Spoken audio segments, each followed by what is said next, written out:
जो न सिर्फ आपकी सोच को बदल देगी बल्कि आपको यह भी सिखाएगी कि किस्मत के भरोसे बैठने से कुछ नहीं होता। हमारी किस्मत तभी बदलती है जब हम अपने कर्मों में विश्वास रखते हैं। तो चलिए जानते हैं कि कैसे मेहनत और सही दिशा में किए गए कर्म जीवन को बदल सकते हैं। ध्यान से सुनिए, क्योंकि यह कहानी आपकी जिंदगी बदलने की ताकत रखती है। एक गांव में रामू और शंभू नाम के दो सगे भाई रहा करते थे। रामू शंभू से 8 साल छोटा था। बचपन में ही उनके माता पिता का देहांत हो गया, जिसके बाद शंभू ने ही रामू की परवरिश की। कुछ साल पहले एक भयानक सड़क हादसे में शंभू अपनी एक टांग खो चुका था। अब वह अपाहिज था, लेकिन फिर भी मेहनत करके घर का खर्च चलाता था। दूसरी ओर रामू बेहद आलसी और गैर जिम्मेदार था। वह ज्यादा कुछ खास पढ़ा लिखा नहीं था, लेकिन आलसी और बेपरवाह था। उसका बड़ा भाई उसकी आदतों से परेशान था। हर सुबह वे उसे उठाने की कोशिश करते, लेकिन रामू हमेशा बिस्तर में लेटे रहकर दिन भर सोने का बहाना बनाता। उसके लिए जीवन का मतलब केवल आराम करना था और वह कभी भी कोई काम मन लगाकर नहीं करता। उसका भाई उसे कई बार समझाता कि समय अमूल्य है, लेकिन रामू पर कोई असर नहीं होता। वह कहता, अभी तो पूरी जिंदगी पड़ी है काम करने के लिए, अभी तो आराम करो। इस तरह दिन बीतते गए और रामू की आलस से बढ़ता गया।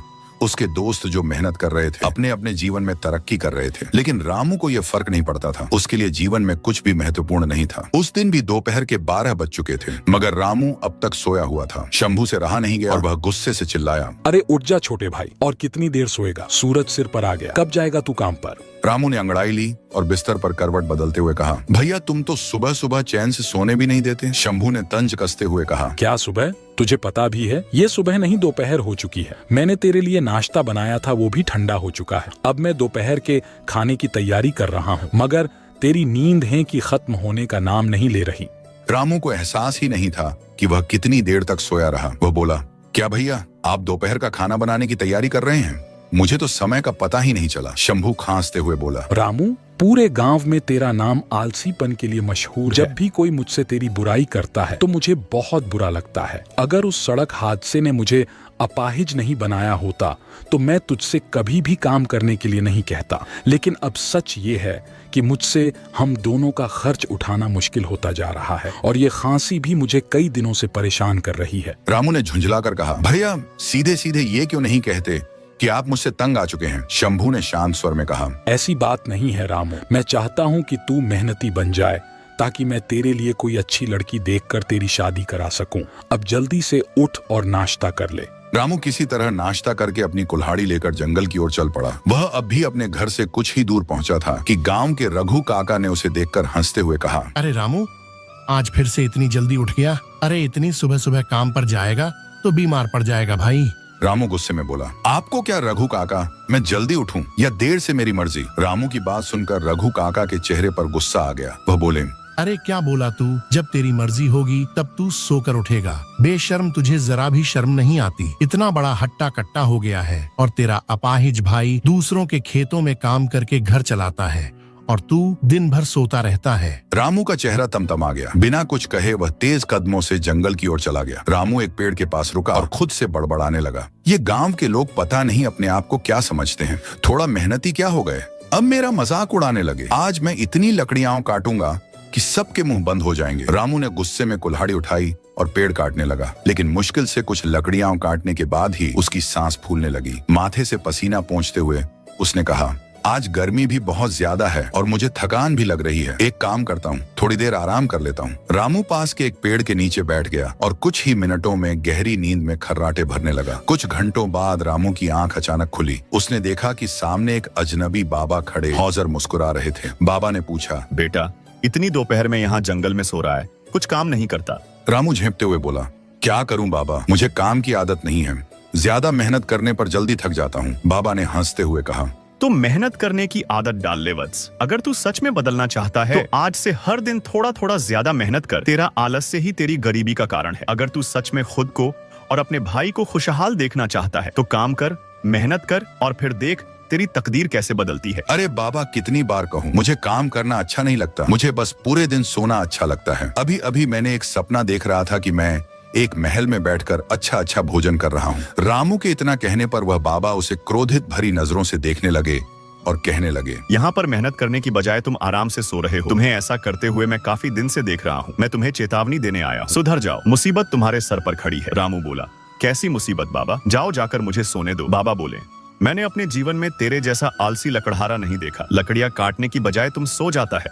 अरे बाबा, आज मेरी कुल्हाड़ी खराब हो गई है, इस वजह से मैं सो गया। रामू ने इतना ही कहा था कि उस साधु बाबा ने अपना हाथ पीछे की ओर कर लिया। अचानक रामू ने देखा कि उस बाबा के हाथ में एक कुल्हाड़ी आ गई। बाबा ने वह कुल्हाड़ी रामू को देते हुए कहा, यह कुल्हाड़ी नई और बहुत अच्छी है, इससे लकड़ियां जल्दी कटेगी। रामू बोला, जाओ बाबा, नहीं चाहिए मुझे आपकी ये कुल्हाड़ी, मैं सिर्फ अपनी कुल्हाड़ी से ही लकड़ियां काटता हूँ। बाबा बोले, आलसी लकड़हारे, ये क्यों नहीं कहता कि तुझे काम नहीं करना है? मैं तो तुम्हें चेतावनी देने आया था, लेकिन अब लगता है कि तुझसे कुछ भी बात करना बेकार है। इतना कहकर साधु बाबा क्रोधित होकर वहाँ से चले गए और रामू आराम से वहाँ पर दोबारा सो गया। हर रोज की तरह उस शाम भी रामू कुछ लकड़ियां लेकर घर पहुंचा। उसे इतनी कम लकड़ियां लाते देख शंभू झुंझलाकर बोला, रामू ये क्या आज फिर इतनी कम लकड़ियां? रामू ने बहाना बनाते हुए कहा, भैया कुल्हाड़ी की धार कम हो गई थी, इसलिए ज्यादा लकड़ियां नहीं काट पाया। शंभू ने गहरी सांस लेते हुए कहा, रामू तुम रोज कोई ना कोई बहाना बनाते हो, इतनी कम लकड़ियों से हमारा गुजारा कैसे होगा? रामू ने लापरवाही से कहा, कोई बात नहीं भैया, कल ज्यादा लकड़ियां काट लूंगा। इतना कहकर वह अंदर चला गया, खाना खाया और सो गया। अगले दिन रामू अपनी आदत के अनुसार दोपहर में ही उठा। वह हमेशा की तरह जंगल जाने के बजाय पास के एक पेड़ के नीचे जाकर सो गया। यह सिलसिला कई दिनों तक चलता रहा। इस बीच शंभू की खांसी बढ़ती गई। अब वह रात को भी बुरी तरह से खांसने लगा था। एक सुबह जब रामू उठा तो उसने देखा कि शंभू अभी भी बिस्तर पर सो रहा था। रामू ने हैरानी से कहा, भैया आप हमेशा मुझे जल्दी उठने के लिए कहते हो, लेकिन आज आप खुद अब तक सोए हुए हो,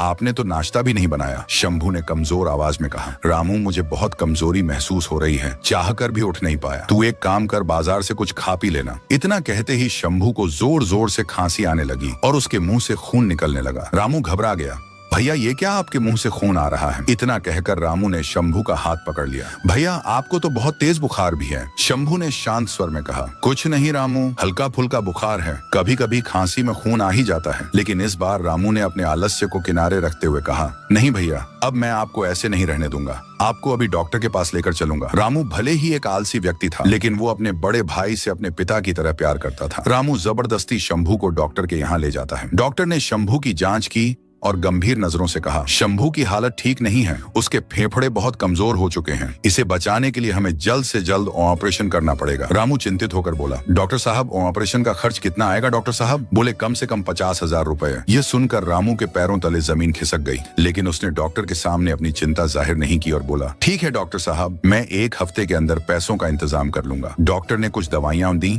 और कहा कि इससे कुछ समय तक आराम मिल जाएगा। रामू अपने भाई को घर ले आया। अब उसे अपने आलसी स्वभाव पर बहुत गुस्सा आ रहा था। रामू ने तुरंत गांव के मुखिया के घर का रुख किया। मुखिया ने उसे देखकर हैरानी से पूछा, अरे रामू आज सुबह सुबह मेरे घर कैसे आना हुआ? कहीं सूरज पश्चिम से तो नहीं निकल आया? रामू हाथ जोड़कर बोला, मुखिया जी मेरे बड़े भाई की तबीयत बहुत खराब है, मुझे 50,000 रुपये की सख्त जरूरत है, मैं बदले में कोई भी काम करने के लिए तैयार हूँ। मुखिया ने हंसते हुए कहा, अरे रामू तुझसे काम करवाना जो खुद के लिए लकड़ियां नहीं काट सकता, वह मेहनत का काम क्या करेगा? मुझे माफ कर, मैं तुझे पैसे नहीं दे सकता।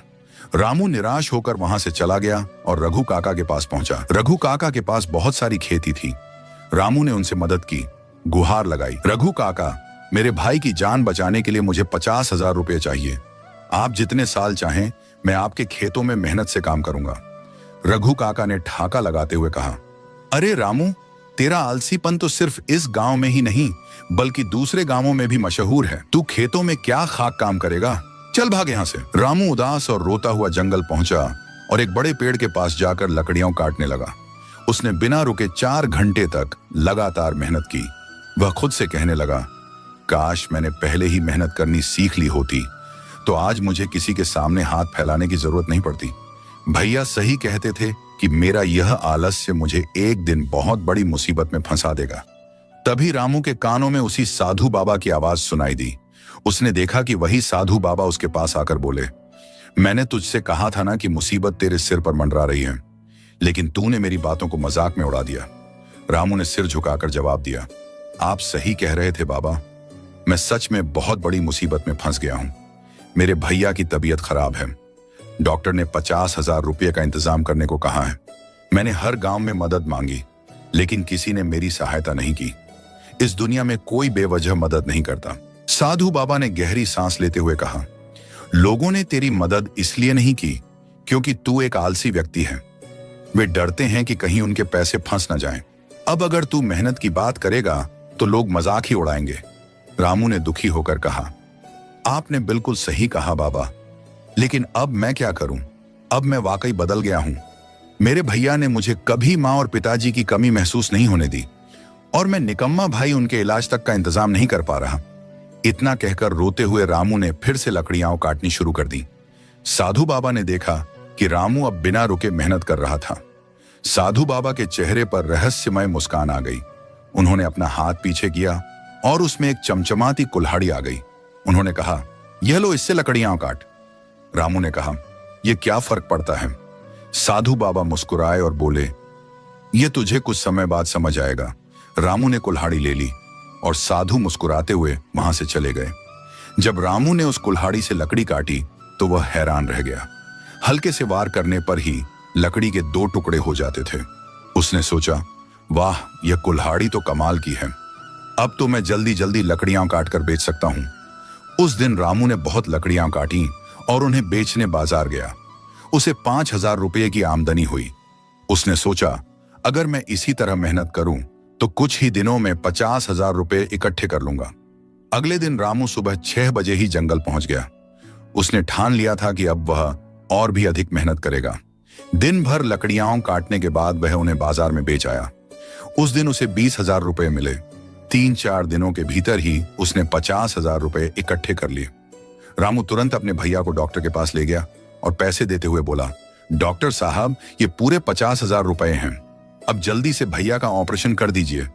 डॉक्टर ने मुस्कुराकर कहा, यह बहुत अच्छा किया रामू, अब तुम्हारे भैया जल्द ही स्वस्थ हो जाएंगे। और उन्होंने शंभू का ऑपरेशन करना शुरू कर दिया। कुछ ही दिनों में रामू का भाई ठीक हो गया। इस दौरान रामू ने और भी अधिक मेहनत करके पैसे कमा लिए थे। घर आकर भाई ने रामू से कहा, मेरे भाई की मेहनत और कमाई से आज मैं ठीक हुआ हूं। इससे बड़ी खुशी मुझे कभी नहीं मिल सकती। रामू ने जवाब दिया, भैया, यह आप कैसी बात कर रहे हो? यह तो मेरा सौभाग्य है कि मैं आपके काम आ सका, और सच कहूं तो आपके समर्थन के बिना मैं कुछ भी नहीं कर पाता। भैया ने कहा, अब तुम मेहनती बन चुके हो तो शहर में एक अच्छी सी दुकान लेकर फर्नीचर का काम शुरू कर दो। रामू ने भैया की सलाह मानी और शहर में एक लकड़ी के फर्नीचर की दुकान खोल ली। लेकिन उसने लकड़ी काटना बंद नहीं किया। एक दिन जब वह जंगल में लकड़ियां काट रहा था तो वहीं साधु बाबा फिर से आ गए। रामू तुरंत उनके चरणों में गिर गया और बोला, बाबा, आपकी दी हुई कुल्हाड़ी के चमत्कार से मेरे घर की स्थिति सुधर गई। मेरे भैया का इलाज हो गया और मैंने फर्नीचर की दुकान भी खोल ली। साधु बाबा मुस्कुराते हुए बोले, यह सब इस कुल्हाड़ी का कमाल नहीं है रामू, यह कुल्हाड़ी सिर्फ एक साधन थी। असली कमाल तेरी मेहनत और लगन का था। आलसी आदमी के हाथ में चाहे कितनी भी दौलत क्यों ना हो, वह उसे कुछ ही दिनों में गंवा देगा। अगर तू पहले जैसा आलसी होता तो यह कुल्हाड़ी भी तेरे किसी काम की नहीं होती। रामू ने वह कुल्हाड़ी साधु बाबा को लौटाते हुए कहा, बाबा, अब मुझे इसकी जरूरत नहीं है। मैंने समझ लिया है कि मेहनत ही सफलता की कुंजी है। साधु बाबा मुस्कुराते हुए वहां से चले गए। रामू अब मेहनती और सफल व्यापारी बन चुका था। उसकी मेहनत से उसके परिवार की हालत बदल चुकी थी और अब वह दूसरों की भी मदद करने लगा था। दोस्तों, मेहनत का कोई विकल्प नहीं होता। अगर हम समय रहते जाग जाए